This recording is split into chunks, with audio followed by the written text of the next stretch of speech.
মহরম যদি জায়েজ হতো বুকে কিলিয়ে কলজেটা পিঠ দিয়ে বার করে দিতাম, যার শালা কলজি আর রাখবো না ভেতরে, কিন্তু জায়েজ নাই।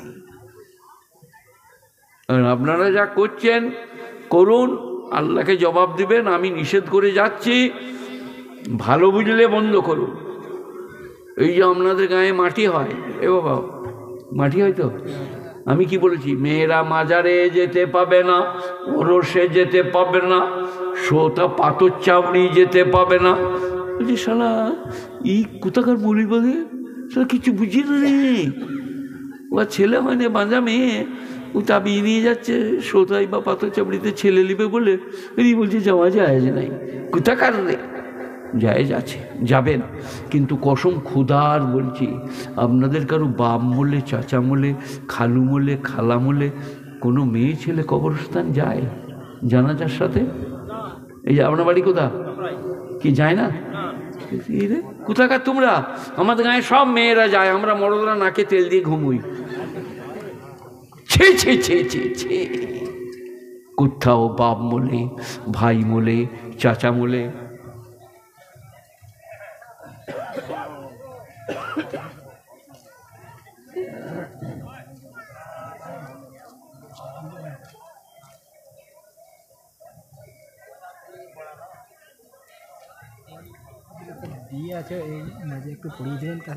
আমি উঠে যাচ্ছি, হজরত পড়িয়ে দেবে করি, আমার আর 10-15 মিনিট আছে। আমার সে আমাকে দেখে বুঝতে পারেন আমার 12টা বেজে গিয়েছে। আপনার বরকত আমার হজরত। আচ্ছা আচ্ছা আমি একটু বলে দিই, এখন এখন খাপ কাটা হয়ে গেলে অসুবিধা হবে, একটু বলে নিই। এই বাবা, কেউ মারা গেলে চাচা, বাপ, ভাই, কোনো মেয়ে ছেলে কবরস্থান যায় না। আপনারা কি বলছেন? কথা বলে না? বাপ মরেছে যেতে পাবে না? আপনারা বলছেন না মৌলবীরা আজে বাজে বুঝুচ্ছ? বাপ বলে যেতে পাবে না, ভাই বলে যেতে পাবে না। আর ওরসে পীর সাহেব শুয়ে আছে মাটির ভেতরে, সেখানে যেতে পাবে? আমি যখন যা ওয়াজ করি বাস্তব, এটা আমার একটা নাম আছে। আমি একদিন গুসকারাই চেপেছি, বীরভূমে ওয়াজ করতে যাব, ট্রেনে বসে আছি, লোকাল ট্রেন, আর একটা মেয়ে ছেলে আমার একটার পরে বসে আছে। তো দেখতে পেয়েছি এটা ফকির, বলে বাবা কোথায় যাবে বাবা? আমার মা আমি একটু বীরভূমে আমার বক্তব্য আছে। আপনি কোথায় গেলেন মা? আমার তো একটু বয়স বেশি মনে হলো। তো বলে বাবা আমি ওই যে যেখানে আশুরের হাট আছে, বলে আশুরের ওইখানে 5 দিন আপনার দিকে পীরের ওরস হয়, ওইখানে গিয়েছিলাম। আর স্বামী, আমার স্বামী আহলে হাদিস, গায়ের মুকাল্লিদ, সেই কারণে আমাকে নাই ছেড়ে দিয়েছে। বলছে মাজারে গেলে তোকে নেবো না। তাই নাকি? ঠিক আছে। তা মা তুমি কদিন ছিলে? কদিন গো? 3 দিন। তো থাকা খাওয়া? বলে বাবা পীরের মাজারে কোনো হিসেব নাই, আমরা সব যে যেটা পারতাম, পীর ভাই পীর বোন সব শুয়ে পড়তাম, কোনো ধরা কাটা নাই। তখন আমার কলিজাটা এরম হয়ে যাচ্ছে, এই রে শালা, কথা কিছু বুঝতে পারলে? 3 দিন ছিলাম, পীর ভাই পীর বোন যে যে তার সুবিশ, তার নাম ওরস, তার নাম মাজারে যাওয়া। ওলামায়ে দেওবান, ওলামায়ে হাক্কানি, ওলামায়ে রব্বানি মানুষকে বাধা দান করছে। গুণীজনেরা আজ না বুঝলে কাল কঠিন মশলা। ইয়াফিরুল মারউ মিন আখি ওয়া উম্মিহি ওয়া আবিহি ওয়া সাহিবাতিহি ওয়া বানিহি লিকুল্লি ইমরিইন মিনহুম ইয়াওমাইযিন শানুন ইউগনিহি। কিয়ামতের দিনে স্বামী স্ত্রীর কাছ থেকে, স্ত্রী স্বামীর কাছ থেকে পালায়ন করিবে, ভাই বোনের কাছ থেকে, বোন ভাইয়ের কাছ থেকে পালায়ন করিবে, বাপ বেটার কাছ থেকে, বেটা বাপের কাছ থেকে, এতটুকু কাজে লাগবে না। আর এই যে আমাদের ইমাম সাহেবরা বসে আছে, 7,000 টাকা বেতন, 2,500 টাকা খালা, খালা মানে বুঝতে পারছেন না? মমতা, আমার খালা আমার ভাই হয়, আমার একটা ভাইজির নাম মমতা, বর্ধমানে বিয়ে হয়েছে, সেই কারণে আমি খালাকে ভাই বলি। কাকে? মুখ্যমন্ত্রীকে নামে নামে মিলে গেছি বলে। তো মমতা খালা আমাদের জন্যে এই করেছে, ওই করেছে, সেই করেছে, আপনাদেরকে পার করে দিবে, বেড়া পার হবে, বেঁচে যাবেন। একটা লোক পুলিশ একজনকে ধরে নিয়ে যে থানায় মারছে, বুঝলেন, সাইকেল চুরি করে নিলেন, মমতা খালা যে সাইকেল দিয়েছে, ধরক মারছে, আর তার সম্বন্ধী থানার পাশ দিয়ে পেরিয়ে যাচ্ছে। তো বলছে, এই হারুন, হ্যাঁ আমাকে পুলিশে মারছে, একবার আয় তো আমার সম্বন্ধী হোস। থানার বড় বললে, এই তোর সম্বন্ধী বললে, কসম খুদার বলছি শালাকে আমি চিনিই না, মিছে করে বলছে। কেন বলবি? যে আমাকে শুদ্ধ জুড়বে। কি জুড়বে? মার। তা এইখানে থানায়, এটা কোন থানা? লাউদা। লাউদাই যদি বললে চিনি না, কিয়ামতের দিনে পয়গম্বর না নফসি নফসি, আহা হা, আল্লাহর পিয়ারা সৃষ্টি, নফসি নফসি। এই যে আপনারা এতগুলো লোক দাঁড়িয়ে আছেন, সমস্ত মানুষের সামনে হযরতে ঈসাকে দাঁড় করাবেন। ঈসা ইবনে মারইয়াম, মরিয়ম লয়, ঈসা ইবনে মারইয়াম, ওয়াজকুর ফিল কিতাবে মারইয়াম। না, সমস্ত পৃথিবীর মানুষ কি, আনতা কুলতা লিন্নাস ইত্তাকিজুনি ওয়া উম্মি ইলাহাইনি মিন দুনিল্লাহ, তুমি কি বলেছ আমি আর আমার মা আল্লাহ ছাড়া আরো দুটো খুদা? খ্রিস্টানদের কটা খুদা বাবা? তিনটে, ঈসা, মারিয়াম আর আল্লাহ। তো আল্লাহ বলছে ঈসাকে দাঁড় করিয়ে, আনতা কুলতা, তুমি বলেছ লিন্নাস, মানুষ দিকে, ইত্তাখিযুনি, আমাকে ধরে নাও, ইলাহাইনি মিন দুনিল্লাহ, আল্লাহ ছাড়া আরো দুটো খুদা, আমাকে আর আমার মাকে। ঈসা কি বলছে? ক্বালা সুবহানাকা আনা আকুলা মা লাইসা লি বিহাক ইন কুনতু কুনতুহু ফাকাদ আলিমতা তা'লামু মা ফি নাফসি ওয়া লা আ'লামু মা ফি নাফসিক ইন্নাকা আনতা আল্লামুল গুয়ুব। ও আল্লাহ, এমন কথা কেমন করে বলবো যে কথা বলার আমার অধিকার ছিল না। আমি বলিলে আপনি জানিতেন, আমার সব মনের কথাই আপনি জানেন, আপনার কোনো কথাই আমি জানি না। ইন্নাকা আনতা আল্লামুল গুয়ুব। আহা, আলেমরা কি আলেম! তাফসীরের কিতাব আছে, আল্লাম শব্দ বেশি মানে বেশি, গয়ুব গায়েবের বহু বচন, মানে পৃথিবীতে যত গায়েব এবং অদৃশ্য সব আপনি জানেন, আপনি ছাড়া আর কেউ জানে না।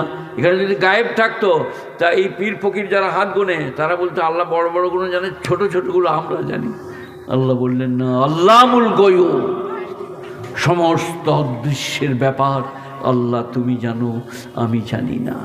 তো আপনারা এই যে আমাদের ইমাম সাহেবরা, আমিও ইমামতি করেছি, মুস্তালেব ভাইও ইমামতি করেছেন, আমরা সবাই ইমাম।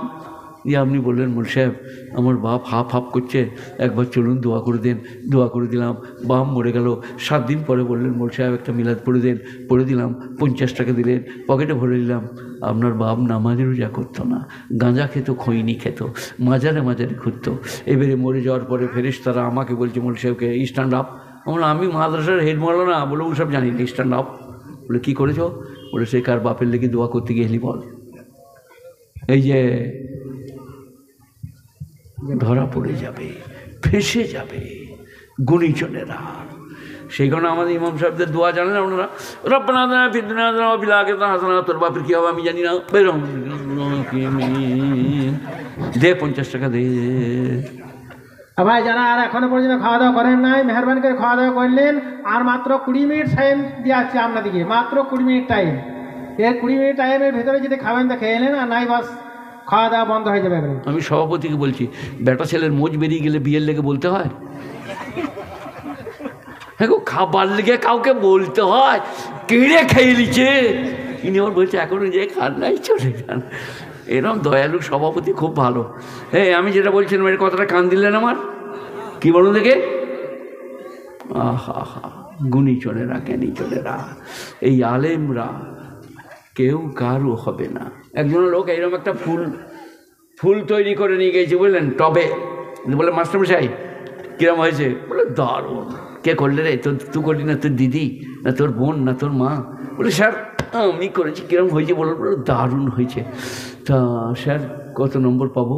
বলে অঙ্কে কত পেয়েছিস? বলে মুখ দিয়ে ধুঁয়ো বেরিয়েছিল, মা বললে পেটে আগুন লেগেছে, স্কুল যায় না, পরীক্ষা দিই নাই। বলে বাংলায়? বলে রসগোল্লা। বলে ইংরাজিতে? বলে আমার চাচাতো বোনের বিয়ে ছিল, স্কুল যায় নাই।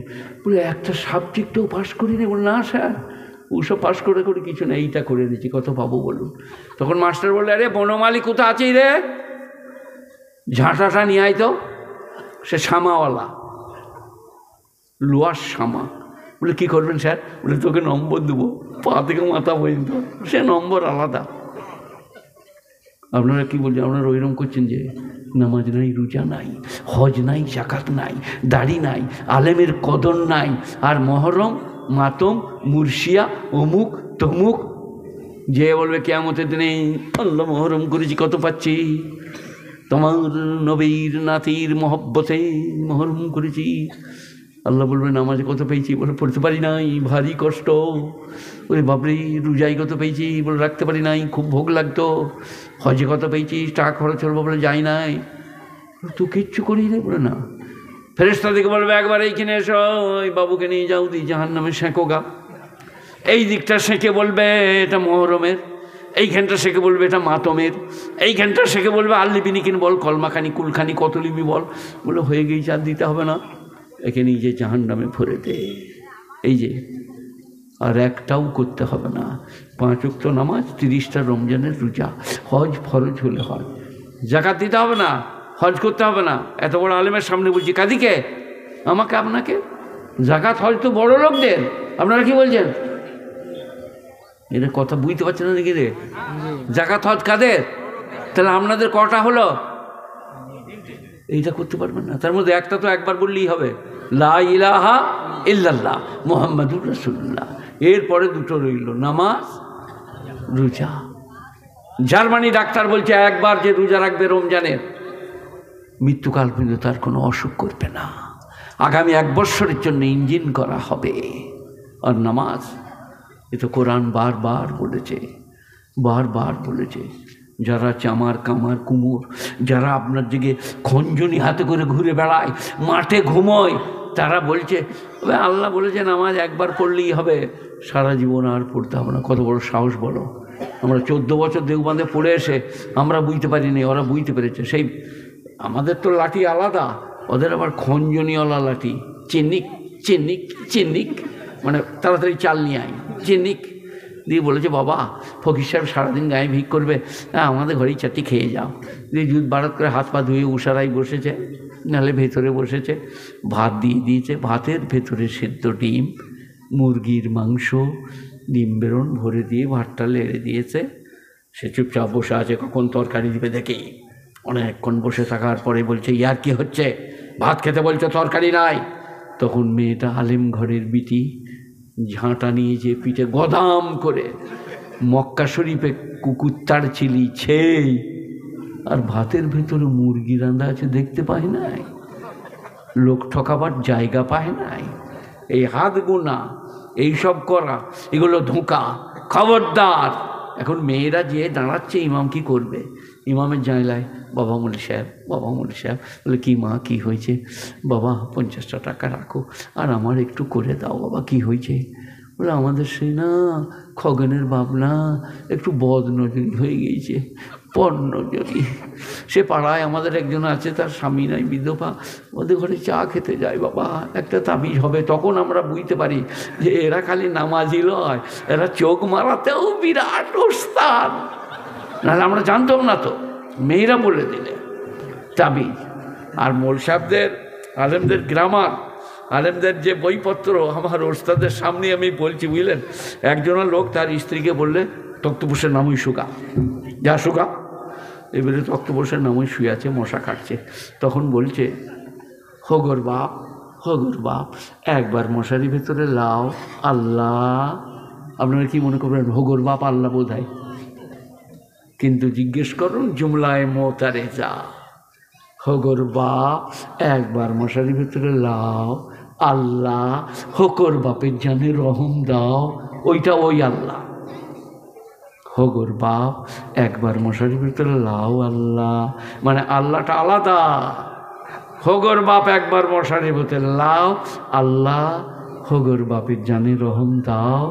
14 বছর পরে তবে আপনাদের কাছে আজকে গ্রামার, মিজান মুনসাব, ফিকা উসুল আর সাকেন রেজা হর রেখা বিল কাসরাতে মোরাব মুবনি ইলমে নহবের তারিখ النهب علم اصول يعرف بحول الاواخر الكلام الثالث من حيث الاعراب بلا كيفيه وتركيب بعضها مع بعض والغرض منه صيانه الذهن عن الخطا اللفظ في كلام العرب الموضوعه الكلمه والكلام لا يتأتى ذلك الا اسمين واسم وفعل। গুণীজনেরা জ্ঞানীজনেরা নেই নিষ্ঠবানেরা আল্লাহওয়ালারা মেহেরবান ভাইরা সবাই বলুন 5 ওয়াক্ত নামাজ পড়বো, বলুন ইনশাল্লাহ। আর যদি বলেন আমাদের এই দুর্গাপুরের সামনে জায়গাটার নাম কৈলাসপুর, আমরা সব বিছানায় প্রস্রাব পায়খানা করি, ভোরবেলায় উঠি না। কে কে করো? ঝাঁটা করে বেরিয়ে স্ত্রী পিঠ ফাটিয়ে দিবে, কাঁথায় মুচ্ছিস তো লজ্জা নাই? বেরো, বাইরে বেরো। আল্লাহ বলছে যে সময় প্রস্রাব করতেই উঠবে, একটু পায়খানা করবে, সেই সময় 2 রাকাত ফরজ নামাজ পড়ে লাও। আহা হা, কি সুন্দর ব্যবস্থা! কি ফরজ নামাজ রাত 12টায় আল্লাহ করেছেন। হে বাবা, ফজরের জোহরের নামাজ বেলা 9টায়, গা ধুয়ে ভাত খেতে যাবে, জোহরের 4 রাকাত নামাজ পড়ে লাও। তারপরে একটু স্ত্রীর সাথে গল্প করবে, একটু বিনোদন করবে, 1 কাপ চা, একটা ডিম, আসরের নামাজ পড়ে লাও। তারপরে সন্ধ্যা অবকাশ, মগরবের 3 রাকাত, তারপরে শুতে যাবে, জাগবে না মারা যাবে জানা নাই, 4 রাকাত এশা। একটা নামাজের জন্য আপনি বলুন, বে টাইমে আল্লাহ ফরজ করেছেন। আর নামাজের মতো বসুন, ভালো ছেলে পেয়েছে রে। নামাজের মতো পড়তে হবে। আমার মেয়েদের নামাজ জানেন আপনারা? নামাজের আল্লাহু আকবার, আলহামদুলিল্লাহ আলামিন আর রহমান রহিম, বিড়ালটা তাল্লো দুধে মুখ দিয়ে দিবে নামাজ পড়তেই দিয়ে বলে তোবা আস্তাগফিরুল্লাহ, তোবা আস্তাগফিরুল্লাহ, আল্লাহু আকবার, আলহামদুলিল্লাহ আলামিন আর রহমান রহিম, মালিক ইয়াউমিদ্দিন, ইয়্যাকা না'বুদু ওয়া ইয়্যাকা নাস্তাঈন। চাই কুকুরটা মুড়ি ছানা লিলো। ফেরেশতারা বললে তোকে আর নামাজ পড়তে হবে না, তুই ঘর চলে যা। এটা মেয়েদের নামাজ বলছি। খুব চালাক মেয়েরা, দেখবেন ডান হাতে লগা, বাঁ হাতে চাল, আতিথি আতিথি আতিথি। তাকে তো অন্য একটা মুরগি চলে গেছে, বলে ঝিমিনি, ডান হাতে ঠ্যাঙ্গা ছিল, তার মুরগির দরবার মুরগি মরে গেছে বসন্ত হয়ে। বলছে আমার কেন মরল বোন? আমি তো মুরগি ছাড়ি নাই, বেঁধে রেখেছি। ওই যে বললি ঝিমিনি, পরের মুরগিকে ঝিমিনি বললে তোর মুরগির ঝিমিনি হবে। পরের ছেলেকে অভিশাপ কাটলে তোর ছেলের ক্ষতি হবে। পরের ছেলের মাথায় হাত দিয়ে বলো বাবা সুখী হও, ভালো হও, বড় হোক, লেখাপড়া হোক। আহা কার ছেলে গো, শোন আমার, আপনার ছেলের মঙ্গল হবে। কিন্তু মেয়েরা মেয়ে, কি বলেন? আল্লাহর নবী বলছেন 2টো কারণে মেয়েরা জাহান্নামে যাবে। আজকে বলো ঠিক হবে? ভাত খাই না এখনো, আল্লাহ তরকারিতে বীজ দিয়ে দিবেন, এটা ঠিক নাই। তাকফিরনাল আশির, তাকসিরনাল লান।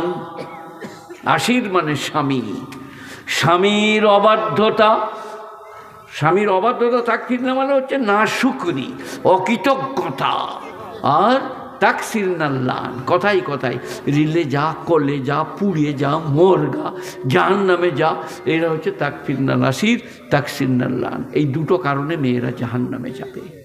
আজকে মায়েরা মনে মনে করুক, আর কোনোদিন ছেলেকে অভিশাপ দেবো না। একজন তার বেটাকে বলছে রেলে যা, করলে যা পুচো, আর সেই দিনই বুঝলেন বাসের সামনে পড়ে কেলিয়ে গেছে। বলছে আল্লাহ তুমি আমার একটা ছেলে দেখতে পাও না। বললো তুই তো বললি গো, তুই যে বললি রেলে যা, কলে যা, তোর দোয়াটা কবুল করে তুলে নিয়েছি। বলে আল্লাহ আমার টিকালে। মেয়েদের অভিশাপ, বেটাকে, বিটিকে, মুরগিকে, ছাগলকে, গরুকে। আল্লাহর নবী বলছেন এই কারণে জাহান্নামে যাবে। আর স্বামীর অকৃতজ্ঞতা, ঈদের দিনে সে ভালো লাচ্চা পাওয়া যায়, ওটা কি নাম? হ্যাঁ, Haldiram. That's right, good bye. আমরা লাঠি হলদিরামের লাচ্চা এনে দিয়েছে প্রতি বছর ঈদে, বাগরা ঈদে। আর গরম মশলা, আর কাজু কিশমিশ, মুনক্কা, আর ঢাকায় শাড়ি 1500 টাকা দামি। 1 বছর ধানের অবস্থা একটু খারাপ, বেতনও ঠিক সময়ে পাই নাই, দিয়ে এমনি সাধারণ সেমুই এনেছে, সাধারণ শাড়ি আর একটু হাট বাজার হালকা করে করেছে। সে এসে দেখছে 16 সালে সে আমাদের হকার মা, আমি জীবনের সুখ পাই নাই, যতদিন এই চেয়ের ঘরে জানটা চলে গেল। সে ঘরে এসে বলছে, শালা 16 সালে কে কাঁদছে রে? দেখছো হকার মা, বলে কাঁদছিস কেন? বলে এই সময় আচ্ছা জীবনে গাই নাই, বড় লোকের বেটি। সে তখন বলছে, ওরে শালা কি নেমু খারাম রে, প্রতি বছর হলদিরামের, প্রতি বছর ঢাকাই শাড়ি, প্রতি বছর সুখের, 1 বছর আনতে পারি নাই, 16 সালে বসে কাঁদছে। এটা কি না শুকরি? আল্লাহ নবী কি বললেন? তাকফির নালাসির নামি স্বামীর না শুকরি, তাকসির নাল্লান, কথাই কথাই লানতান। আজকে মায়েরা মনে মনে করে লাও জীবনে এইরকম করবো না, কিন্তু করবো না বললে হবে না, মেয়েরা মেয়ে, বুঝলেন? একজনের লোক এই গ্রামে বলবো না, তাহলে যাওয়ার সময় পয়সা দিবে না। একজনের লোক বুঝলেন, তার স্বামীকে বললে, এই স্ত্রীকে, যে তোমার কানের ওইটা দাও, কোরবানি গরুর একটু অসুবিধা হচ্ছে, বিক্রি করে দিই, নাহলে বন্ধক দিয়ে এনে দিই, এই 2 মাস পরে ধান বেচে তোমাকে ঠিক দিয়ে দেবো। কানের গয়নাটা দিয়ে দিলে, কোরবানি গরু হইলো, কোরবানি হয়েছে। কোরবানির রাত থেকে কবে দিবে গো, কবে আনবে গো? সে বলছে একটু ঘুমোতে দাও, সারাদিন কোরবানি নিয়ে ব্যস্ত, কবে দিবে বলো গো? বলো, তখন 12টা বাজছে রাত, কবে দিবে বলো গো? বলে সকাল করে দেবো, তো জান বার করে দেবো। আর কোনোদিন নিবি? এই আর বিবি খাদিজা বলছেন, আমার সমস্ত সম্পদ আপনার পায়ে রাখলাম, ইচ্ছা মতো আল্লাহর রাস্তায় খরচ করুন। বিবি খাদিজা, মেয়েরা খাদিজা হয়ে যাও, স্বামীর সুখে দুঃখে নিজের মাল বিতরণ করো, স্বামীকে শ্রদ্ধা করো। আল্লাহর নবী বলছেন, যে মেয়ের মুখ দেখে স্বামী সুখী হবে সে বিবি জান্নাতি। স্বামী ঘরকে এলে, মসজিদে এসছে, ছেলে বললো আব্বা এসছে, আসছে, মুখটা একটু পরিষ্কার করে লাও, চুলটা একটু আঁচুড়ে লাও, চোখে যদি সুরমা দিবে তা দাও, যা করবে করে নাও। স্বামী এসে দাঁড়ালে, আসসালামু আলাইকুম, ভালো আছেন? ওয়ালাইকুম আসসালাম, একটু চা করে দাও, নিয়ে আসছি করে, এক্ষুনি একটা ডিম করব, নিয়ে আসুন। নবীজি বলছেন সে বিবি জান্নাতি। কিন্তু আমাদের বিবিরা মুসুরিওয়ালা, মাদুরওয়ালা, কাঁচের বাসন প্লেটওয়ালা, আর ভাই আমাদের দিয়ে এসো, মনে হচ্ছিল ও দুলা ভাই। আর স্বামীর বেলায় এখানে কি লেগে আছে, এখানে কি লেগে আছে, কি বলছে বলো গো, চা করে দেবো নাকি? বললো না, চা খাবো না, জান জুড়িয়ে গেছে তোমার কথায়। কিরম করে বলতে হবে? আসসালামু আলাইকুম, শরীর ভালো আছে তো, চা করে দেবো। মেয়েদের ভাষা, মিষ্টি ভাষা, তবে তো পুরুষরা কি কিয়ামতের আলামত একটা বলি, শোনো, মাইলাতুন মিলা। শোনো, যে হকটা ইয়াসিন বলছে স্টেজে, তোমার ইমামকে পাওয়ার দাও, তোমার ইমামও বলতে পারবে। একটা এতগুলো মৌলবি বসে আছে স্টেজে, আমি চ্যালেঞ্জ ছুড়ে বলছি এই আলেম দিকে, একটা মাদ্রাসাওয়ালা যদি বীরভূমের খবর দিতে পারে, আমাকে প্রমাণ দিতে পারে যে একটা গ্রাম 16 আনার লোক এসছে, যে হুজুর মৌলভী সাহেব একটু লিস্টটা দিয়ে দেন তো, কোন কোন আচরণের আখলাকের লোকরা মসজিদ কমিটিতে থাকতে পাবে, সেক্রেটারি কিরকম ব্যক্তি হওয়া দরকার, একটা যদি প্রমাণ দিতে পারে আমি জীবনে আর জলসা করব না। চ্যালেঞ্জ দিলাম, একটা প্রমাণ দেন। অথচ সুদ খায় হারামখোর, 2 দিন নামাজ পড়ছে, ইমাম রাখবে, সে মতওয়াল্লি হয়েছে গায়ে। সে তখন বলছে ইমামকে, কোথা থেকে পড়াশোনা করেছেন? হ্যাঁ, তুই তো সুদ খেয়ে পড়াশোনা করেছিস, তুই কি ওর ইন্টারভিউ নিবি? কথাটা বুঝতে পারেনি? হ্যাঁ, আমাদের দেশের লোক বিরান চিনতে পারেনি।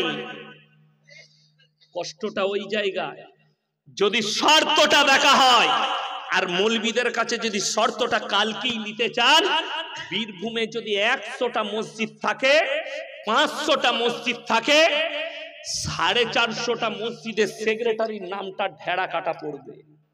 এটা আমি চ্যালেঞ্জ ছুড়ে বললাম।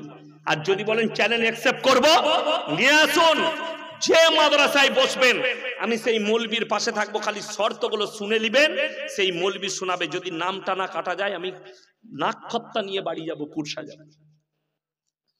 অথচ চলছে কি করে? আমি বর্ধমান জেলার কথা বলছি। মসজিদের মতোয়াল্লি, কি বুঝলেন, মসজিদের সেক্রেটারি হয়েছে, মতোয়াল্লি হয়েছে, মসজিদের পাশেই পুকুর, পুকুরের চারিদিকে তাল গাছ, 30 থেকে 40টা তাল গাছ আছে। এই গ্রীষ্মের দিনে দেখবেন তাল গাছে রস টাঙ্গে সাঁওতাল আদিবাসীরা, ঠিক বললাম না ভুল বললাম? রস টাঙ্গে, রস বিক্রি হয়, সেটা কি নাম? তাড়ি। আমাদের দেশের লোক বলে তাড়ি। সেই তাড়ি টাঙ্গে, সে 40টা গাছ কি হারামখোর কন্টেকে দিয়েছে সাঁওতালকে, তাড়ি টাঙ্গবি 2000 করে টাকা, 40 দুগুণে 80,000 টাকা মসজিদে ঢুকে গেল। বুঝতে পেরেছেন? তাড়ির টাকা মসজিদে। সে আবার বলেছে আমাকে 1 হাঁড়ি করে ফিরিয়ে দিবি, সে মালুম তাড়ি খায়। এই তাড়ি খানাওয়ালা যদি মসজিদের সেক্রেটারি হয়, সেই মসজিদে কত বরকত হবে বুঝতে পারছেন? মুসলমান ব্র্যান্ড বুঝে না, ব্র্যান্ড চিনতে পারেনি। আপনি ব্র্যান্ড চিনার অভাবে, আর ব্র্যান্ডটা না চিনতে পারার কারণ হচ্ছে দ্বীনি ইলম না থাকা, ওই জন্য ব্র্যান্ড চিনতে পারেননি। আমি প্রতি বছর হায়দ্রাবাদে জলসায় যাই, রাজ্যের বাইরে। এই সময়ে যাই, কিছু শীতকালে যাই। আমি আজকে এখানে জলসা করছি 8 তারিখ, আমি 11 তারিখে সকালে ফ্লাইট ধরবো, 8টা 15 মুম্বাই যাব। মুম্বাইয়ে থাকবো, 13 তারিখে সকালে ফিরবো। আমি এই দুর্গাপুরেই নামবো, আবার 21 তারিখে সুরাট যাব, 27 তারিখে ফিরবো, এই মে মাসে। তো আমি হায়দ্রাবাদ বছরে 2 বার করে জলসায়, প্রতি বছর 1 বার যাই। তো আমি গত বছরে গেছি হায়দ্রাবাদে, রাত 11টায় জলসা শেষ করেছি। আমাদের বর্ধমানের ছেলে, হুগলির ছেলে সোনার কাজ করে, গাদা, তারা আমাকে গাড়ি করে নিয়ে গেল, হুজুর চলুন। কোথায়? আমাকে নিয়ে গেল আপনার ওই জায়গাটার নাম হচ্ছে চারমিনার। চারমিনারে গেছি, তো একটা ছেলে দেখছি ঠেলায় ঘড়ি বিক্রি করছে। একটা ব্ল্যাক কালারের ঘড়ি আমার পছন্দ হলো। আমি বললাম কিতনা রুপিয়া কিমাতে? বললে 200। আমি বললাম 150 में मिलेगा? বলে লে লিজিয়ে। আমি হাতে পড়ে নিলাম। ওই ঘড়িটা পরে আমি দুর্গাপুর এয়ারপোর্টে নেমেছি। তারপরের দিন 10:30টায় নামার পরেই গাড়িতে চেপে একবারই ধুলিয়ান জলসা। আপনাদের মতো গাদা লোক বসে আছে। আমি বললাম এ ভাই তোমরা বিরান চিনো? বললে হুজুর চিনি। আমরা শুনো, আমার এই হাতের ঘড়িটার দাম কত? একজন উঠে বললে হুজুর 7,000, একজন বললে হুজুর 3,000, একজন বললে হুজুর 1200, একজন বললে 1,500। যতজন দাম বলেছে কেউ ভুল বলেনি, সব ঠিক বলেছে। যে 7,000 টাকা বলেছে সে এটা ভেবে ইয়াসিন সাহেবের মতো বক্তার হাতে যে ঘড়িটা আছে, এই মালটা কুমা হবে না, মালটা দামি হবে। কথাটা বুঝতে পারেননি? লোকটা দামি, ঘড়িটা দামি হয়ে গেল। এই পছেড়ার কোনো ছেলে সকালবেলায় যদি গরিবের ছেলে ছিঁড়া প্যান্ট পরে যায়, চায়ের দোকানে 10টা লোক বসে থাকলে বলবে গরিব, পয়সা নাই, বলবে না? বলবে না? ওই ছিঁড়া প্যান্টটায় তারপরের দিন শাহরুখ খানকে পরিয়ে দেন, বলবে কি ডিজাইন বে, দারুণ। লোক পাল্টি গেল, দাম পাল্টি গেল। বুঝতে পেরেছেন? আমি এখনো আসল বাঁশটা দিই না, একবারে বাঁশ দিয়ে দিলে নিতে পারবেন না, তো ওই জন্য উদাহরণ দিয়ে দিয়েছি। আসল ব্র্যান্ডটা বাঁশটা শুনেলেন, আজকে এমন কষ্ট লাগে, সুদ খেয়ে লোকের মেরে নিয়ে হারাম খেয়ে পয়সা করেছে, খালি টাকা আছে বলে ওকে মসজিদের সেক্রেটারি করে দে। আর একটা লোক হালাল পথে চলে, দিনের উপরে প্রতিষ্ঠিত আছে, লোকটা মুখলিস লোক, অথচ তার কাছে টাকা না থাকার কারণে আপনি তাকে ব্র্যান্ড ভাবেননি, তাকে পদ দেননি। আজকে 500 টাকা দান করলে সেই লোকটার মূল্য নাই, সেই লোকটা মাথার ঘাম ফেলানো চাষের হালাল টাকা দান করেছে। আর একটা সুদখোর মসজিদে 50,000 টাকা দান করেছে, তাকে চেয়ার ছেড়ে দিচ্ছে। ওরে বাবারে, 50,000 টাকা কিসের টাকা দিয়েছে, ওটা আগে দেয়। ওই জন্য ব্র্যান্ড চিনতে পারোনি, তুমি টাকাটাকে ব্র্যান্ড মনে করেছো। যারা মসজিদ কমিটি আছেন শুনে যান, ইমামকে পাওয়ার দেন যে আমরা পাওয়ার দিচ্ছি, আপনি হক কথা বলবেন। আর ইমামের বিরুদ্ধে যদি হক কথা বলার পরে কেউ কথা বলে, তাকে সমাজ থেকে বহিষ্কার করো, লোকটা ওই পাপেতেই লিপ্ত আছে। কথাটা বুঝতে পারলেন না? ইমাম যদি লটারির বয়ান করে আর কেউ যদি গালি দেয়, জানবেন ওই মালটা লুকিয়ে লটারির টিকিট কাটে। আমার একটা গল্প আছে, মানে ঘটনা, সত্য ঘটনা। ফার্স্ট কাতারে নামাজ পড়ে, লটারির টিকিট কেটেছে, কোচড়ে মালটা রেখেছে। এই কোচড়ে, লুঙ্গির কোচড়ে, আমাদের বাঙালিরা লুঙ্গি পড়ে, এরপর নামাজে দাঁড়িয়েছে, এরপর সিজদা রুকুতে কোন রকম টানাটানি করতে গিয়ে মালটা পড়ে গেছে। আর তার পেছনে যে দাঁড়িয়েছিল নামাজ পড়ছিল সে মালু লটারিওয়ালা, সে সিজদায় গিয়ে দেখছে আল্লাহ বরকত ধরেছে আর ধরে নিয়েছে। কি বুঝলে? এরপর নামাজ হয়ে গেল, সব হয়ে গেল, ও তো লটারি খুলে নাই। এরপর মগরিবের পরে এখন যখন এখন আসরের পরে গিয়ে দোকানে মিলিয়ে দেখেছে মাল 10,000 পড়ে গিয়েছে। মালটা ক্যাশ করে নিয়ে পকেটে ভরে পালিয়ে গিয়েছে। এখন লটারির টিকিট খুঁজে বেড়াচ্ছে, মালটা গেল কোথায়? শুনেছে অমুক জন ক্যাশ করেছে 10,000 টাকা এই নম্বরে, মালটা তো আমার। দুজনার দ্বন্দ্ব হলো, গাঁয়ের লোক জেনে গেল দুটোই ফার্স্ট কাতারের, দুটোই লটারিওয়ালা মাল। ইমাম বায়ান করলে এই হারামখোররা তখন ইমামের পেছনে লাগতে শুরু করে, একে তাড়াও, এই ইমাম রাখা যাবে না। সেই সমাজের উন্নতি কি করে হতে পারে? আপনারা কি করে চিন্তা নিয়েছেন যে সমাজের উন্নতি হবে? আপনাকে হারামটা যে বুঝাতে চাইছে, যখনই ইমাম হক কথা বলছে ইমামকে তাড়ানোর ব্যবস্থা হচ্ছে। আমি গাল এমনি খাইনি, মানুষের পাপগুলো তুলে ধরার কারণে যাদের পাপেতে যারা লিপ্ত আছে তারা আলেমদিকে গালি দেয়। যখন তাদের আতে ঘা লাগে তখন তারা গালি দেয়, তখন তারা আলেমকে ফাঁসানোর চেষ্টা করে।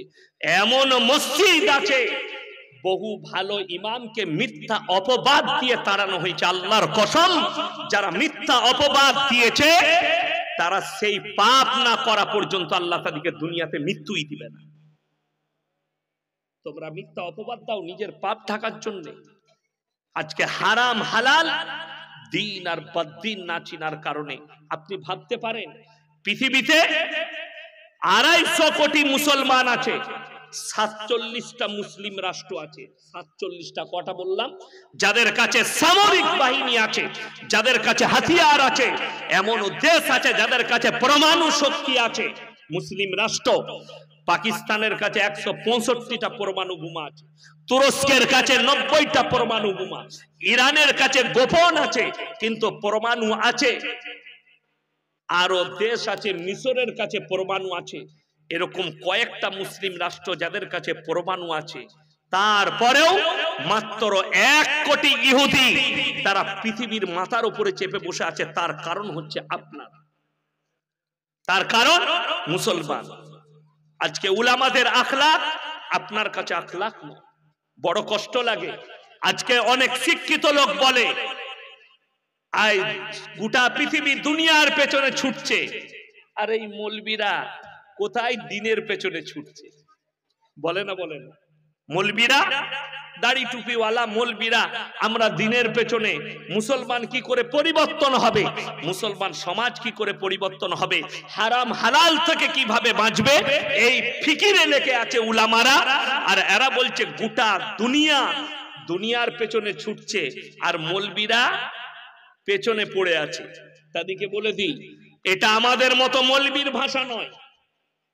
ফিল্মের একজন দামি আর্টিস্ট, মুসলমানদের আর্টিস্ট, একটা কনফারেন্সে গেছে, প্রেস কনফারেন্সে। তো কিছু মুসলিম যুবক, তার নাম হচ্ছে জাভেদ জাফরি, তাকে জিজ্ঞেস করছে আজ তো पूरे दुनिया के लोग दुनिया के पीछे भाग रहा। এটা তিনাকে প্রশ্ন করা হয়েছে, आप इसके बारे में क्या कहेंगे? তো তিনি এত সুন্দর উত্তর দিয়েছে সেই মুসলিম যুবক দিকে, এ মুসলমান, तू 1400 साल पीछे चला जा, दुनिया तेरे पीछे भागने लगेगी। जोरे बोलून ना सुभान अल्लाह। তোমরা দুনিয়ার পেছনে ছুটো না, তোমরা 1400 বছর পেছনে চলে যাও, দুনিয়া তোমার পেছনে ছুটতে শুরু করবে। আজকে অবাক হবেন, আমি 11 তারিখে মুম্বাই যাব, এতগুলো দাওয়াত এসছে। কিসের দাওয়াত? খাবারের দাওয়াত। আমার উপর থেকে নিচে পর্যন্ত যেটা দেখছেন একটাও আমার পয়সায় কিনা নয়। এই ঘড়িটা আমার একজন কাছের মানুষ পাঠিয়েছে। আমি মনে মনে চিন্তা করলাম, আল্লাহ এই টাকাটা যদি দিত আমি মাদ্রাসায় লাগাতাম। 38,000 টাকা দাম ঘড়িটা, রেডো কোম্পানির ঘড়ি। আমি শুধু শুধু আমাকে পড়তে দিয়েছে, এই টাকাটা দিলে আমার মাদ্রাসায় অনেক তালবিলিমরা খেত। এত দামি ঘড়ি পড়ার ওয়াকাত নাই, আর কিনে আমি পড়বো না। আমরা পড়লে মৌলবীরা 150 টাকা দামি ঘড়ি পড়বে। আমার জটা ঘড়ি বাড়িতে রাখা আছে 150-250, তার থেকে বেশি নয়। লুঙ্গি বাংলাদেশের মানুষ পাঠিয়েছে, জামাচ্ছি কেউ দিয়েছে, হাওড়ার হাজী সাহেব, পড়ছি। আমরা লোকের ঘরে খাই, আমার কাছে দাওয়াত আসছে, আমার বাড়িতে চা খাবেন, আমার বাড়িতে খানা খাবেন, আমার বাড়িতে থাকবেন, দাওয়াত লিচ্ছি, এই টাইম তোমাকে দেবো, এটা প্রোগ্রামের টাইম আছে। তো আমরা দিনের পেছনে ছুটছি, আল্লাহর কসম, আল্লাহ দুনিয়া আমাদের পেছনে ছুট করাচ্ছে। আল্লাহ নবীর হাদিস, যারা আল্লাহর রাস্তায় দিনের পথে থাকবে আল্লাহ মৃত্যুকাল পর্যন্ত তাদেরকে ইজ্জতের রুজি দান করবেন। জোরে বলুন সুবহানাল্লাহ। এই দুবরাজপুর এলাকার সব থেকে বড় লোক যদি মারা যায়, জানাজার নামাজটা কে পড়াবে? ইমাম সাহেব না অনুব্রতকে নিয়ে আসবেন? পাগলামির একটা সীমা আছে। 5000 টাকার মৌলবি তোমার বাপের জানাজা পড়াবে, ঠিক কিনা কথা বলে?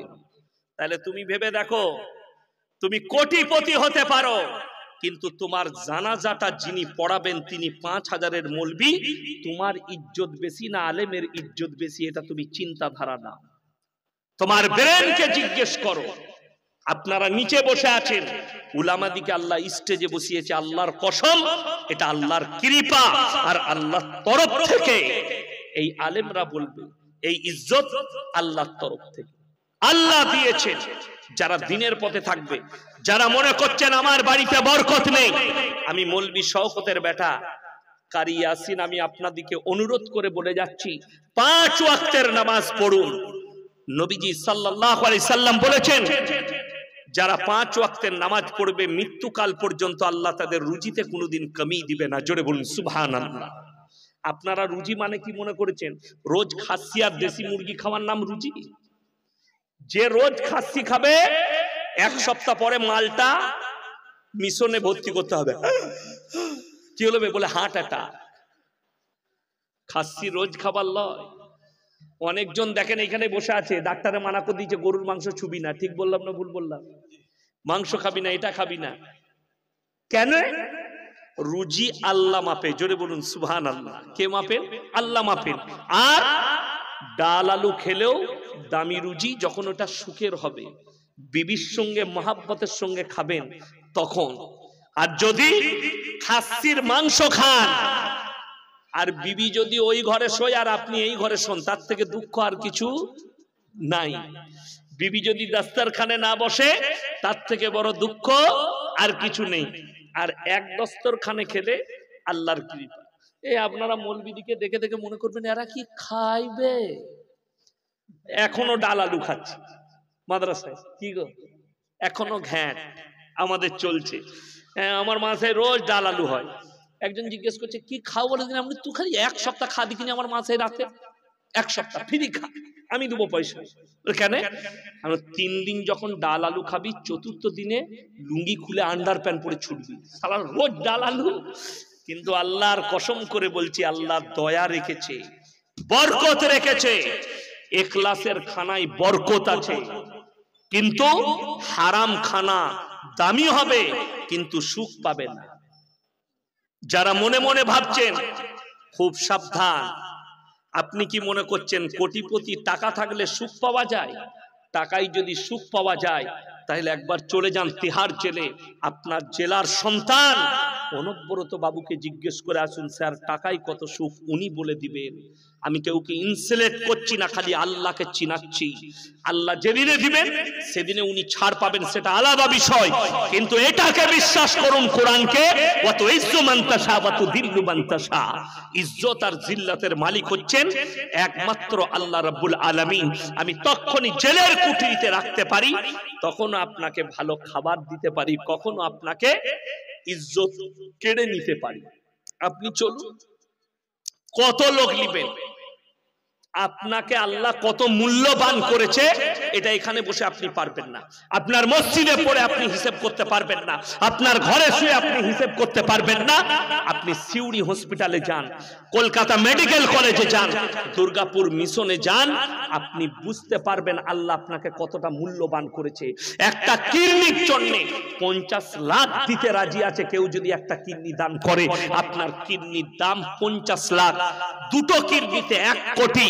একটা চোখ যদি কেউ দান করে 1 কোটি, 2 কোটি, 5 কোটি দিবার লেগে রোগ রাজি আছে যদি চোখ দান করেন।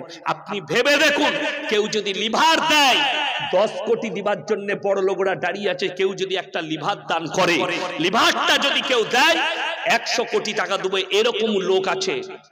আপনার জানা নাই, আমার নামটা মনে পড়ছে না, বীরভূম ডিস্ট্রিক্টে পাচামির কাছে কোন এক বড় লোকের সন্তান অ্যাক্সিডেন্ট করেছিল, বাই হেলিকপ্টারে করে অ্যাপেলো নিয়ে যাওয়া হয়েছিল। বাই হেলিকপ্টারে মিশন থেকে ছাদের উপরে হেলিকপ্টার নেমে সেই পেশেন্টকে তুলে নিয়ে যাওয়া হয়েছে। কয়েকশো কোটি টাকা খরচ করতে রাজি। আল্লাহর কসম, আল্লাহ হায়াত না দিলে তোমার টাকাই কাজে আসবে না, এটা মাথায় রাখতে হবে। 100 কোটি হোক আর 500 কোটি হোক, হায়াত না দিলে কোনো উপায় নাই আপনার। আজকে কে যারা মুসলমানকে দায়ী করছে, আপনারা পেপার পড়েছেন, যতজন কোভিডের ভ্যাকসিন নিয়েছে কোভিডের, সব নকল ভ্যাকসিন। বেশিরভাগ লোক ওই ভ্যাকসিনের কারণে হার্ট অ্যাটাক করে মারা যাচ্ছে। এর দায়ী কে নেবে? এর জন্য যে সরকার পাশ করিয়েছে, এদিকে রাজপথে ফাঁসিতে টাঙানো দরকার। পরীক্ষা না করে মানুষের শরীরে প্রয়োগ করেছো। একটা মানুষ জেল খাটে একটা অপরাধের জন্য, এটার জন্য কাকে জেল খাটাবে তোমরা? এতগুলো মানুষের জীবন নিয়ে খেলা হয়ে গেছে। ভারতের 140 কোটি মানুষের জীবন নিয়ে খেলা হয়ে গেছে। এটার জন্য মানুষ আক্রান্ত হচ্ছে। আমার মুসলমান ভাই, আমরা মুসলমান, আমরা উলামারা যারা নামাজি দিনদার আছে, আমরা এটার পরোয়া করি নাই। যারা পরোয়া করেনি তারাই একমাত্র দিনদার। জোরে বলুন সুবহানাল্লাহ। আপনি দেখিয়ে দেন, ইউপির যে অন্ধভক্তরা ফুটানি করছে, করোনার সময় এমনও হিন্দু ভাই মারা গেছে, তাদের সৎ কাজ করার লোক থাকেনি, মুসলমানরা তুলে নিয়ে গিয়ে সৎ কাজ করেছে। কোলে করে তাদের লাশ ছড়িয়েছে, তাদের সন্তানরা ছুঁয়নি, কিন্তু মুসলমান ছুঁয়েছে। আর মোবাইল খুললি তখন কি পাওয়া যাচ্ছিল? একটা ফোন করতে গেলি আমাদের দেশের একজন বলিউডের বড় নায়ক আর্টিস্ট, তার নাম হচ্ছে অমিতাভ বচ্চন, বিগ বি, তার গলা, आप लोग कोविड से बचिए, आप लोग अपने को सुरक्षित रखिए। अबे तू নিজে সুরক্ষিত নয়, কাঁচের ভেতরে মালটা ভরা ছিল অক্সিজেন লাগিয়ে, তোর কি করে হলো? তুই তো কাঁচের ভেতরে থাকিস, কথাটা বুঝতে পারেননি? অত লজ্জা হওয়া দরকার। তুই কি করে গলাটা, ওর গলাটা যে সরকার দিয়েছে সে অপরাধী, ওর গলা কি করে থাকবে? ও কি করে মানুষকে সচেতন করবে? ও তো নিজে সচেতন নয়, মালটা পড়ে গেল। ঘন্টা বাজালে, প্রদীপ জ্বালালে, তারপরও আর কি করে করোনা হলো? আর কি করে করোনা? এটা প্রমাণ দেখ ডাক্তাররা। আর আমরা মৌলবীরা নামাজ পড়েছি, উজু করেছি। বিশ্ব স্বাস্থ্য সংস্থা বলেছে যারা বেশি বেশি হাত মুখ ধৌত করবে তাদেরকে করোনা স্পর্শ করবে না। আমরা 5 ওয়াক্তের নামাজে 5 বার উজু করেছি, 5 বার সব ধৌত করেছি। জোরে বলুন সুবহানাল্লাহ। বড় কষ্টটা এই জায়গায়। আজকে হাত তুলে বলুন সবাই দ্বীনি ইলম হাসিল করব, সকলে জোরে বলুন ইনশাআল্লাহ। বড় বড় আলেমের লেখা বই, হারাম হালালকে চিনতে শিখুন, দিন বদ্দিনকে চিনতে শিখুন। আজকে বেঈমান কাফেররা আপনাকে দিয়ে পাপ করাচ্ছে, নাম পাল্টিয়ে ফেলেছে পাপের। আপনি অনুভবও করতে পারবেন না পাপ কি। আজকে ছেলেরা তো এরা বলছে মডেলিং এর যুগ। এ মৌলবীরা কি জানে? ছোট ছোট আমাদের মায়েরা বোনেরা, আমাদের সন্তানরা ছোট পোশাক পরছে আর বলছে এটা মডেলিং এর যুগ। আমাদের বাপের বয়সী যিনারা আছেন তিনারা ভালো বুঝবেন, এমন একটা যুগ গেছে অভাবে মানুষ ছিঁড়া কাপড় পরেছে, অভাবে। আর এখনকার কিছু হারাম করবে এই যে এরা স্বভাবে ছিঁড়া কাপড় পরছে। নতুন কাপড় সিউড়ি থেকে প্যান্ট কিনে নিয়েছে, ঘরে নিয়ে এসে বেলেটে করে ফাটছে। মা বলছে ফাটছিস কেন? তুই বুঝবি না ডিজাইন, শালা প্যান্ট ফাড়া ডিজাইন। কোন হারামখোর নেচেছে ফিল্মে, এও ফাড়বে। এই মসজিদে এত সেলফি তুললো আমার, যারা সেলফি তুলেছ অনুরোধ করছি ডিলিট করে দিবে, নাহলে তুমি তোমার জবাব দিবে। সেলফি তুলছে আমার মৌলবীদের, আর চুল কেটেছে শুয়োরের মাথার মতো, ঠিক নয়? সেলফি তুলছে আমার, আর পোশাক পরছে ফিল্মের আর্টিস্টদের মতো হারাম। কালকের জলসা দিয়ে একটা ছেলে মসজিদে জলসা হলো, বৃষ্টি হচ্ছিল, তো হুড়মুড়িয়ে লাস্টে দেখা করতে এলো, কানে দেখছি কালো রঙের বালি পড়ে আছে। আর তুই মেয়ে লস তো? আমি ছেলে, ফট করে খুলে নিলে। আমি তাকে বললাম, শোনো, বুখারী শরীফের হাদিসে আছে আল্লাহ তাআলা দুজনের দিকে তাকিয়ে দেখবেন না। এক হচ্ছে ওই পুরুষ যারা নিজেদের চেহারা নারীদের মতো রূপ ধারণ করায়, কানে বালি পড়ে, হাতে বালা পড়ে। যারা লরির ড্রাইভার আছো ডাম্পারের, হাতে বালা পড়ো না, একটা ঘড়ি পড়ো, জায়েজ আছে, কিন্তু হাতে বালা পড়া হারাম। কানে কান ফুটো করে যারা বালি পড়েছো, অনুরোধ করছি যদি আল্লাহকে ভয় থাকে কাল কি কানটা অপারেশন করে ঠিক করো, বালিটা খুলে দিয়ে।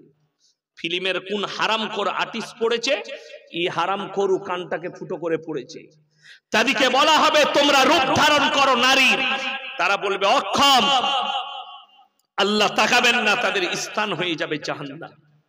ওই নারীরা, মায়েরা শোনো, যারা পুরুষদের মতো পোশাক পরে, জিন্সের প্যান্ট গেঞ্জি আর ববি কাট চুল কাটে, এই নারীরাও জাহান্নামে যাবে, এদের দিকেও আল্লাহ তাকিয়ে দেখবেন না। খুব সাবধান। মায়েদিকে বলছি, ভাইদিকে, আপনি বলছেন মডেলিং এর যুগ, এখন ছোট পোশাক পরবে, বাপ অনুমতি দিচ্ছে, মা অনুমতি দিচ্ছে, ছোট পোশাক আমার মেয়ে পরবে, পেঞ্জি পরবে।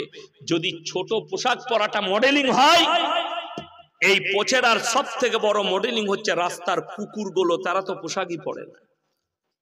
কথাটা বুঝতে পারেননি? যে মেয়েরা, যে পুরুষরা ভাবছে ছোট পোশাক পরাটা মডেলিং এর যুগ, আর মডেলিং সব থেকে দামি মডেলিং হচ্ছে কুত্তাগুলো, যারা কোনো পোশাকই পরে না। ওই জন্য অনুরোধ করে যাচ্ছি, মডেলিং এর নাম করে ইসলামকে বদনাম করবেন না। মডেলিং এর নাম করে